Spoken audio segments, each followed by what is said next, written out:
ka vetëm 2 gjini, burr dhe gru. Kemi urdhrin e parë të ekzekutivit të presidentit Donald Trump, i cili tha ka vetëm burr dhe gru. Kemi Slovakinë, shteti i fundit, që është kjo zonja Kos. Zonja Kos është nga Slovakia, kjo që doli për ambasadorin këtu. Robert Fico, kryeministri i Slovakisë, ka votuar një ligj që vjen nga e majta, është komunist, edhe është social-demokrat, por pati kurajo me bashku me djathën për me vendos 2 gjini, se kjo nuk është çështje midis majtës dhe djathës, kjo është për njeriun apo për anti-njeriun.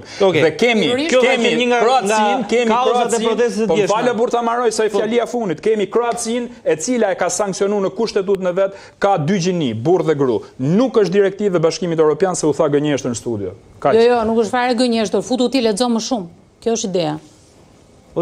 Qartësisht edhe prononcimin tuaj e morëm rëshet. Jo, nuk është çështje prononcimi, unë të thash është çështje identitare, zotri. Unë jam pro 2 gjinive dhe përfaqësimit të 2 gjinive në nivel biologjik. Bashkimi Evropian kërkon futjen e një koncepti tjetër, ato identitar. Nuk u prononcova nëse unë jam pro apo kundër, unë po flas për punën që unë kam bërë, dhe ka direktiva, ka strategji dhe ka plan veprimi që kërkohet nga BE-ja të integrohet në Shqipëri. Është e vërtetë. Është e vërtetë dhe ju jeni pa informuar, kaq. Okej, për të dalë nga kjo, zoti Krasniqi, duke qenë se burimet nga Partia Demokratike bëjnë me dije se një nga samitet që do marrë pjesë zoti Berisha është që do ikin në Amerikën Latine, ku do shkojnë në Brazil. Pra duket se po bëhet një, le të themi, connection i ri me raportet ndërkombëtare. Si lexoni këto zhvillime? Disi mu duk kjo do shkojnë në Brazil për të lidhur me ndërkombëtar, po këto mund të jenë nga ato organizime partijake barat ku bëhen, por për mua themelore është ajo çfarë Oloni tha me drejtë. Ideja, unë nuk presim... duhet ta lidh me këtë. Një nga kauzat të cilat akuzohet edhe Partia Demokratike dhe zoti Berisha është fakti që gjithmonë i thonë je izoluar, nuk të mbështet askush, ndërkohë që Amerika Latine... Kancelarit në botë ka vetëm 3-4 kancelari që marrin vendime për Shqipërinë. Dhe ndjenin tim ata nuk kanë ftesë zyrtare për asnjë nga liderit kryesor politik shqiptar. Kryeministri bën vizitë si kryeminist, po si individ ose lider politik nuk është ftuar nga asnjë prej këtyre kancelarive, opozita ka vite që nuk është ftuar. Dhe madje ata që ftohen nga opozita zakonisht përjashtohen nga strukturat drejtuese ose penalizohen për këtë arsye. Kështu që ke një shoqëri pak më gjallë. Por ajo çfarë tha Oloni pati drejtë, domethënë ideja është kur marrojnë zgjedhjet parlamentare, detyrimi ABC-ja një partie politike është mbledh këshillin kombëtar, struktura më kryesore që ata kanë përfaqësimi në këtë rast. E para i numërojnë nëse janë, sepse ndjenin time... Kritike zot Ali Mehmeti që duhet të retorikës së tij. Unë kam problem se nga që i monitoroj dhe kam vështirë për të kuptuar kush është këshilli kombëtar, kush është kryesi, se ka pas grupe të reja që kanë ardhur që janë kooptuar, kanë ndryshuar, ca dalin çdo ditë nëpër media kundër atyre që janë aty, edhe i seri pak më gjatë, por është e nevojshme që të diskutohet kush do të qasë opozitës në listaturën parlamentare, në realitetin e ri politik. Dhe kur unë fola që opozita ndodhet në kryq këtë gjë, opozita ende nuk e ka kuptuar se si janë raportet e reja parlamentare. E dini çfarë po ndodh në parlament? Përveç këtyre që ne shohim, jo ja dha fjalën, se dha fjalën këto incidente të tjera, ka 2 nisma parlamentare. Një ka që gjitha aktet që lidhen me Bashkimin Evropian të kalojnë për 2 javë, dhe në kuadër procesit unë tha kjo është nevoje e Brukselit, mos vonese të tjera, po do thotë në mënyrë automatike do kalojnë, dhe imagjinoni kur ligji parashikon një periudhë shumë gjatë vetëm konsultimi publik, debati publik e tjerë, dhe praktikisht do kalojnë gjitha në parlament. Dhe së dyti, po ndodh fenomeni tjetër që Shqipëria ka një listë detyrimesh, të cila nuk i bëhet publike qytetarëve shqiptar. Askush në Shqipëri nuk e di kush është lista e rreth mos gaboj rreth 130 akteve prioritare që është parashikuar këtë vit që duhen miratuar nga Parlamenti dhe Ekzekutivi. Konsiderohet top sekret dhe gjërsa majoranca i miraton këto sepse i ka votat. Pa bërë fare debat, i ka votat në parlament.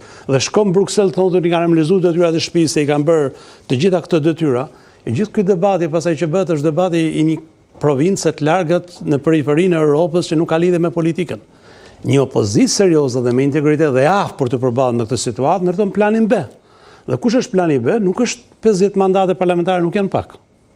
Një përfaqësi e madhe e qytetarëve shqiptarë që nuk janë votues qeverisë ose që nuk janë të kënaqur me jetën politike në Shqipëri nuk janë pak. Ki është edhe në protesta, si në zgjedhjet e fundit 5 bashki ku numri më i madh i qytetarëve nuk dolën fare të votojnë. Po pse mëni atë? Unë po i them tjetër, PD-ja bën protestë te Selia vetu. Kjo Selia ishte, më protesta ishte 1 kilometër nga Selia, pa asnjë nga ata nuk dolën në fushat në 5 bashkit. Asnjë nga folësit. Si keni parë në fushat. Do thotë i dorëzuan praktikisht fushatën pa bërë fare fushat. që është funksioni kryesor i një partie politike. Kështu që janë shumë detaje dhe ajo çfarë unë konstatoj nga edhe në aspektin si ta them njerëzor, po përdor një fjalë shumë kulturuar, është demokratët, këta që përfaqësojnë demokratët kanë nevojë për të takuar njëri me tjetrin, për ta pyetur njëri me tjetrin sa antar familje jeni, kush jeni, nga ke ardhur, çfarë mendon, çfarë përfaqëson, pse janë bashkë aty, çfarë i bashkon, çfarë i ndan, sepse duket sikur aty janë njerëz që kanë rastisur të jenë aty dhe nuk kanë lidhje me organike me njëri tjetër dhe me vizionin politik që duhet të ketë një opozitë. Dhe nga ana tjetër ka dështuar gjithë skema me ato që quhen partitë e vogla politike dhe mundësinë për të zëruar. Kështu që në kushtet kur ti ke një mazharanë solide me 83, e cila voton gjithçka, edhe pa kuptuar, edhe pa procedurë. Paktën simbolikas, edhe Auloni tha, paktën për ligjin e gjinisë të ishin aty në parlament dhe të jepnin votat, qoftë edhe në mënyrë simbolike. Ne kemi qenë studio kur është votuar, unë praktikisht aty ndaj opinion tjetër. Një djath ka ca parime bazë, të cilat i ndjek dhe i ka pjesë të identitetit dhe pastaj ka ca beteja që dalin gjatë rrugës. Dhe pjesë të identitetit janë çështjet të cilat i kupton qytetari, i kuptojnë partnerët, i kupton publiku dhe bën pjesë të programit politik të partisë. Asnjë nga këto çështje për cilat ne po flasim tani nuk ka qenë pjesë programit identitar të partisë. Kauza kryesore që duhet të kishte një ndërhyrje. Jo, un kam bë programin bashkë me ekipin për familjen dhe kundër shpopullimit. Pra, e kam bë unë PD. S'kan lidhje kjo protesta me asnjëherë nga të dy temat. Jo, me çështjen e familjes, s'ka lidhje. Po ka shumë. Po mendoj që jo. Mirë, dakor, është menimi jot, unë po them. Jo, nuk mendoj që retorika që u përdor aty kishte lidhje me familjen. Ku?